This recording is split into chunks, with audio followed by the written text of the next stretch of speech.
If you or a friend or a loved one have thoughts of suicide, please reach out to these resources for help.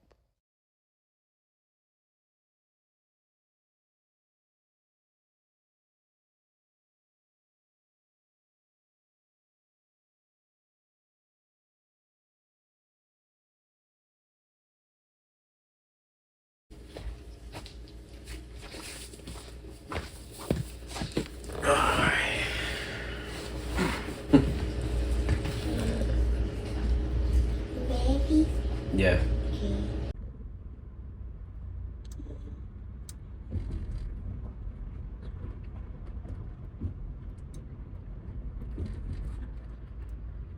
All the way down here.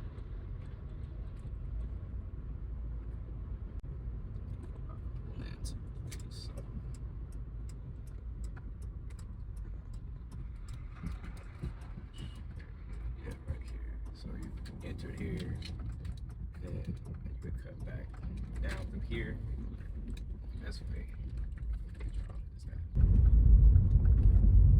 And so I pulled up here first, and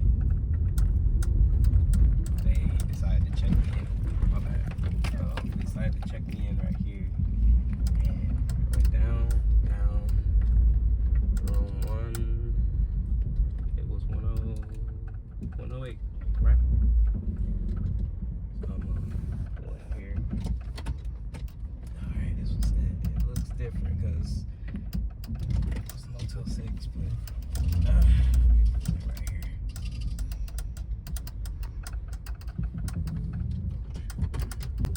All right, now we're gonna park. Okay. So this is the first spot my mom and my sister dropped me off at when I was 23 in 2013, and they made it a handicap room, but it was this room. 108 was the room number that they took me to, and I remember them backing up and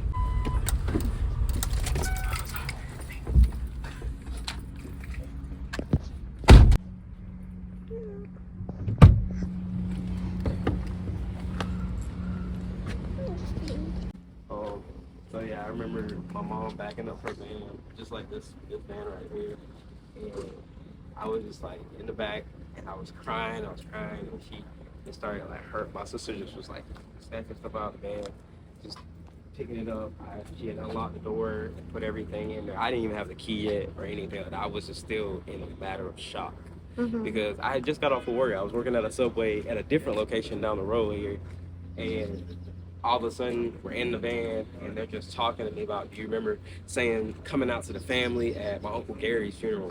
So it was, you know, how black households we do it, you know, the older folks smoke, they drink and eat in their house, and then the younger generation does their own thing, and they drink and party and, you know, celebrate the life and everything like that. So we did it our traditional way. I'm with my cousins, my first cousins, my brother is down there, and everything, and it's just like, yeah, I mean, my brother already knew because back and forth, I was kicked out and I stayed with him for like almost a whole summer going into the fall.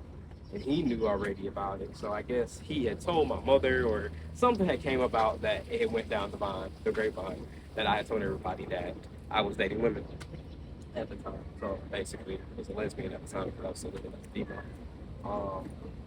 But I remember them taking everything out and telling me about that and saying that my reputation is on the line because I come from, like a lot of people know, I come from a very religious household, and my mom's very big on like none of the stuff, you know, nothing being said that would tarnish her reputation whatsoever. So people knowing that, and where I come from, which is a small town like Red Springs and Parkton and Lumberton, people know my family, and I guess that was just too much for them. Like, me was an inconvenience, I guess, in a way. Yeah. But I remember them taking all the stuff out, and my mom was just like, I was standing right here, I was standing right here at the door, and I just looked at her, and if you could have I can remember the feeling that, like, I could tell the way I looked at her, I was just dead. Like I was just dead. I was numb. I didn't feel anything for them anymore. She made my sister hug me goodbye. My sister didn't want to hug me. I didn't want to hug her. I literally said, I don't want to hug her. I don't want to hug anybody right now. And the last thing I remember is her saying that, you know, I wish you would choose differently and that you wouldn't live like you want to live, but this is all I can do. I don't know what else to do for you, to change you or to help you be better or help you. And I'm just like in my head, I'm like, you don't need to do anything. I'm not out here murdering people. I'm not out here selling drugs to kids and doing other stuff. All you need to do is love me. I'm like, that's all I ask for you is to love me how I am. Yeah. And yeah. But I remember I was just sunken out. I died. That version of me died.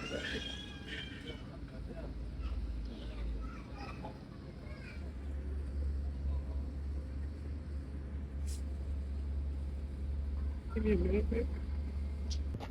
Have to take a second. That hit me like a ton of bricks. So here I could, I walked here from the room. I walked out and I kind of just like waited till they got halfway down, and I just looked at them and I just doubled over, and just cried.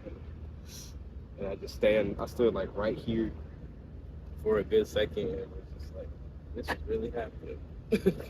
Like everything that I've known my whole life is becoming untrue in my face right now. Like depending on my family to always be there for me, to love me, regardless of who I decided to be. And well, I already knew that it was going to be a problem, but it was just, a hope. As somebody's child, you will hope your parent won't disown you or just get rid of you because y'all have a civil difference or, a difference in life and how you view things. And I know that's a scary thing for a lot of young trans people. But yeah, the moment I saw them leave out of there, this is where I started to create who I was. 10 years ago, this was Motel 6, and so my life changed.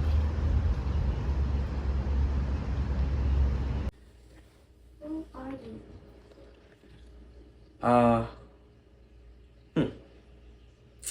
Well, most people know me on social media as Waya, but today in this documentary, you'll know basically who I was born and learn to discover who I became. I was born, my birth name is Kelly Hooker. Only my family still calls me by that birth name. But I go by and prefer the name Waya. And as we go throughout this conversation on this documentary, you'll discover why it's important to refer to me by my preferred name now, more so than the name I was given at birth, which both hold very powerful meanings behind them. But who I am now is represented by Waya, and that's who is going to be a household name. That is who people are going to see on their TVs and see in magazines. Speaking of that, I am what most people know as a content creator, now model. I am a published model, just so people know, put that behind that when you say that. I'm a published model. I've done 3 magazines before that I am a part of, and now I'm just living my life as a creative and just wanting to see that flourish and what that takes me. What's your background and how has it affected the person you are today? Cool. So, for those that don't know and haven't followed me for a long time, my background is I was raised in a small town called Lumberton, North Carolina, and it is not a place that a person like my caliber as a two-spirit, masculine presenting person of trans experience is even heard of, to be honest with you. It's mom and pop shops and small businesses and country stores and corner stores, and sometimes you'll hear my accent come out, but I've been so many places that like I've learned to just kind of code switch so much to where people don't really know I come from where I come from. But once I get down home and I'm around my people, you hear it comes out. But my background, as far as my upbringing was a religious background. I was raised a Jehovah's Witness, and in the religion, I've spoken before that being of the LGBTQ is completely no go in the religion, and I literally lived majority of my childhood. I was born and raised into the religion, so I lived majority of my childhood just being told what I had to do. I was being told how I had to dress. I was being told how I had to present, how I had to wear my hair. I wasn't allowed to touch my own hair and have autonomy over my body until I became 18 and an adult. And I could literally decide, oh, I want to cut my hair off, or I, kind of want to wear this and I want to wear that. I would dabble back and forth and trying to wear masculine stuff and just play it off as being a tomboy a lot of times. But when it came down to it, going to the, religious events and, what they call conventions and stuff like that for certain weekends of the year, I had to be in dresses. I had to be in heels or, presentable. I had to wear bras. I had to be feminine, and all my life I knew there was something different about me because I was always having to present feminine. I was pretty as a girl. I didn't think I was ugly or anything, but to me, I didn't feel comfortable in my skin. And it wasn't about whether I was a pretty enough girl or this and this and that, which is a lot of stuff that gets talked about and thrown around in the trans community from people that are outside of our community and ask, well, why did you change if you were going to go do this and do that? Like, it's not your decision about why I changed. But with my background, I was just forced to be something I knew I was not. And I felt very hypocritical about portraying that I love being in this religion. I like being, called a she and a her, when in reality, when I was 14, I looked at my sister one day and I said, I'm not a she and I'm not a her.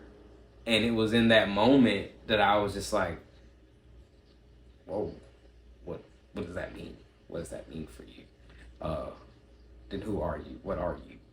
Type stuff. And that's when I just kind of delve into what is it when you identify as a boy but you were born a girl. Mm-hmm. And then that's when I came across trans people, and it was starting to be shown on TV a little bit more in like the mid 2004, 2005. We had stuff like the L Word that came out, and I saw my first trans man on national TV. And I was like, oh, that's me. Like, the way he feels is how I feel. And I was like, okay, well, how do I go about this? What do I do? So for the longest of time, even into my adulthood, I still just pretended I was a masculine presenting woman, and I just wanted to dress like a guy. But I didn't say that I was a guy. I said it, but it was just kind of like brushed off a lot of times. So yeah, that's my upbringing. That's my background, and that's where I come from. How will making this mini documentary, what will it mean for you? Making this is healing. It's getting my story told in a way that it's never been told before. It's transparency, but it's also a testimony to be the representation for a little trans boy out there, or a little trans presenting, a masculine presenting youth out there, to look at me and say that's me, that's what I feel. Wow, if he can come out of what he's talking about and what happened to him, I can do that. I want this mini series, this mini documentary to just be a ode to anybody out there that feels like when everything you've known turns against you, you're not alone. There's so many of us. There's so many me's out there. We have different testimonies, we have different stories, but we all went through it. And to know that this can be a brotherhood and me sharing my story could maybe even save a life today. I don't know. Somebody seeing me could be their signal, their sign to just keep going, to keep pushing. So this means a lot to me to talk about this. Out of 8 years medically and naturally transitioning into the trans man you are, what would you say to Waya from 2015?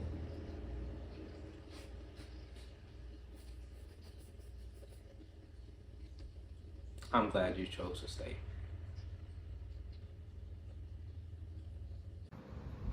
But 10 years ago, what's crazy is somebody would have found me in that. And that's the scary part of how that all felt. I'm glad you chose to live.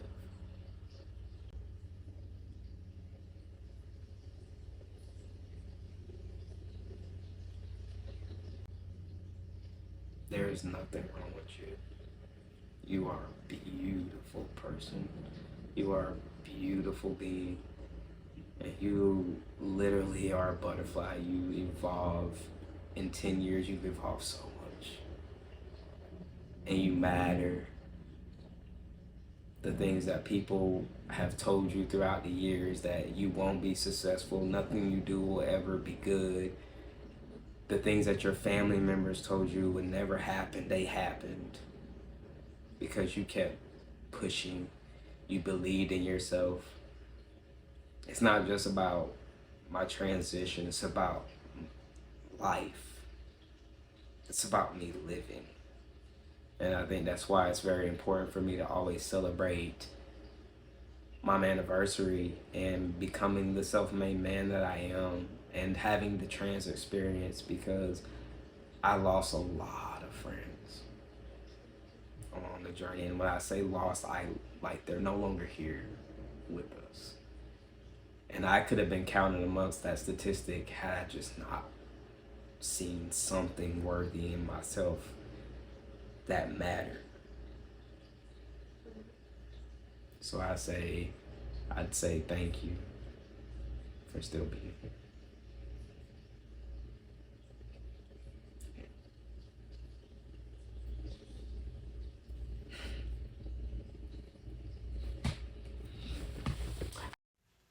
Wearing this flag after doing this documentary and telling a portion of my story in this miniseries is pure joy.